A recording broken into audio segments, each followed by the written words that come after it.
Without exclusive access, the few video game journalists that still exist within the industry become totally and completely irrelevant. That is why they constantly shill for these AAA games, but yet they attack indies and AA's even if those are higher quality. And over the past couple of days, we've all been talking a lot about Eurogamer and them only giving Arc Raiders a 2 out of 5 stars, but now Call of Duty Black Ops 7 is getting a 3 out of 5, and they are completely ignoring its use of AI.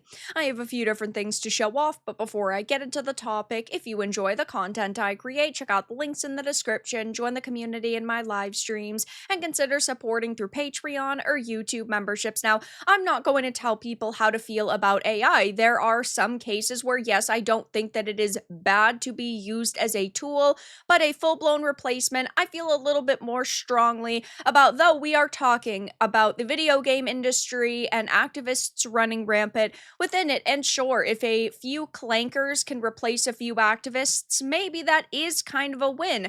Though Eurogamer felt very strongly about the use of AI just a few days ago when it came to Arc Raiders.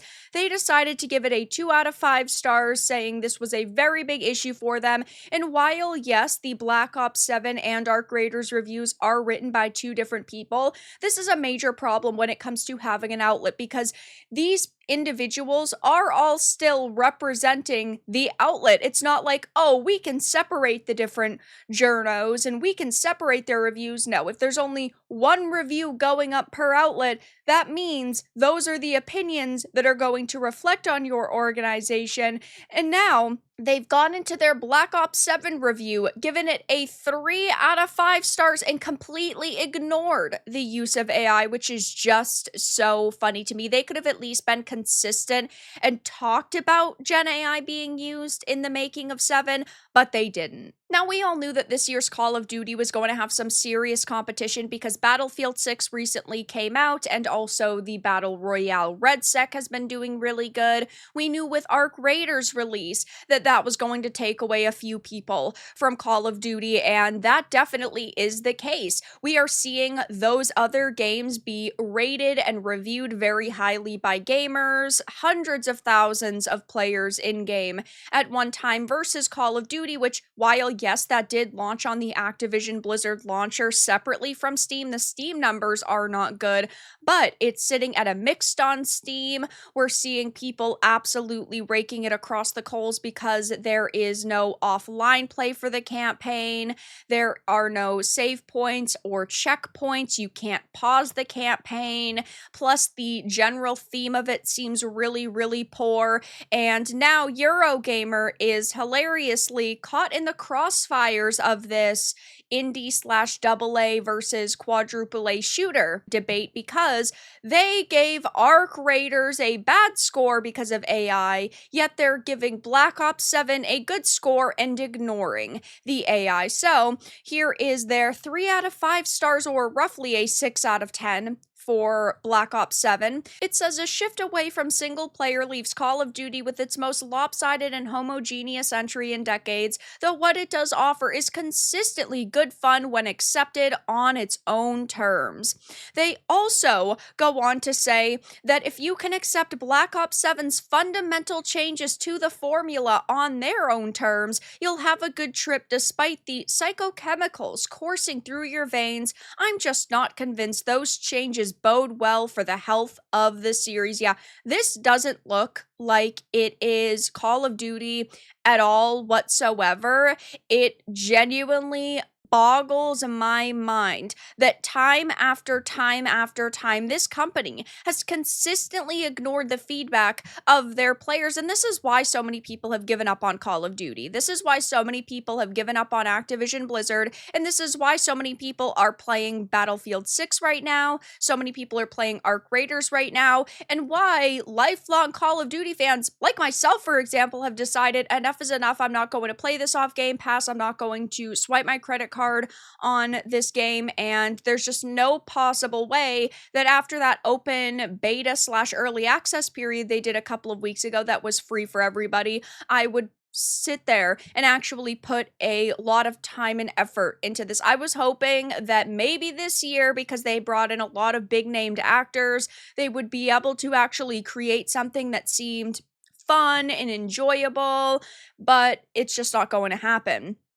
And they, of course, do not have any mention in here about AI, which apparently to Eurogamer has previously been a very big, important topic of conversation. And hey, maybe their coworkers are going to be really furious with them, though they, yes, have given 7 a higher score than Arc Raiders because they gave Arc Raiders a 2 out of 5 stars, or roughly a 4 out of 10, saying rich PvE combat and an unusually friendly community make Arc Raiders a more approachable extraction shooter than most, but Embark Studios' continued use of AI voice generation is a black mark against its reputation, and you can like AI, you can hate AI. I'm not here to tell people how to feel, but at the same time, we are talking about them still paying voice actors in order to license their voice. I think that that is extremely important. It's not like they just, refused to pay living, breathing human beings. It's not like this has the lowest level of voice acting quality possible because they just use like a default AI. Now, I'm biased because I've been playing a lot of this and I've been absolutely loving it, but in my opinion, they could have done a significantly worse job and released a significantly lower quality product here, and they didn't. I still feel like it is really polished, runs really well, very well optimized, and it's just very high quality in general. But now gamers are absolutely raking them across the coals, and rightfully so. I made a post, so Arc Raiders got a 4 out of 10 for using AI, and they said it was terrible, but Black Ops 7 gets a 6 out of 10 while also using AI, and now it's okay. Yeah, they didn't even mention it once. Just shows AI is not actually the problem, and it really isn't. I've talked about this in so many videos now, but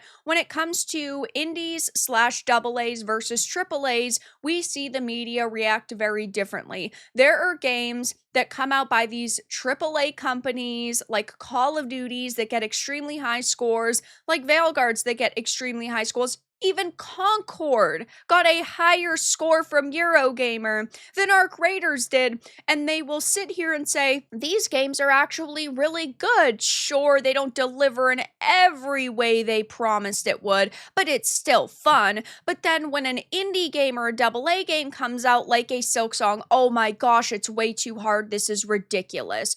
Oh my gosh, we have an Expedition 33 that came out, which is pretty good, but there are still better games. And then you have something like Arc Raiders, which is, oh wow, guys, we are talking about a game that features AI, and this is the biggest problem that I have with it. Even though I don't think they particularly care about the use of AI, they just simply care that they are really ultimately giving a company like Activision Blizzard more credit than Embark.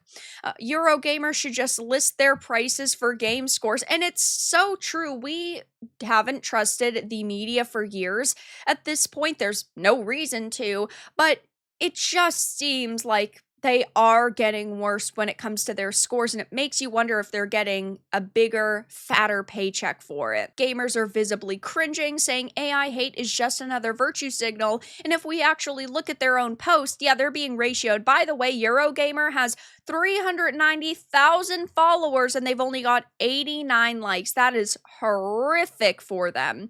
Arc Raiders gets a 2 out of 5 for AI voices, but Black Ops 7 gets a 3 out of 5 when it has AI emblems, prestige icons, calling cards, just a virtue signaling hit piece against Arc Raiders' dog shit rag. Won't you guys mention that this game has lots of AI art? I thought you guys were against it. You're a bunch of hypocrites. Arc Raiders has AI, it's bad. COD has AI, it's good. You guys are just showing how worthless gaming outlets are becoming. I'm starting to think you guys are worse than IGN based on your past few years of stuff.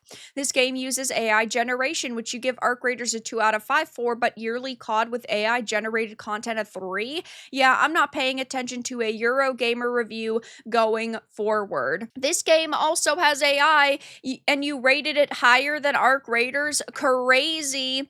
How can it get more than 2 stars when everybody knows COD uses AI. So I'll definitely be keeping my eye on Eurogamer and this article to see if they issue a clarification, if they try to very quietly update the review to mention AI wouldn't particularly shock me, so that they are covering their asses when anybody new clicks on it. But yeah, they are being called out for their hypocrisy. They've given COD 3 out of 5 stars, which is wild because Arc Raiders is 1,000 times better and that only got a 2. But that's all that I really had to discuss in this video. Let everyone know your thoughts in the comments below. If you found this important and informative, make sure to give it a like, share it, and subscribe to the channel. And if you didn't, give it a dislike. I appreciate your support either way, but I'll talk to you all again in the next video really soon.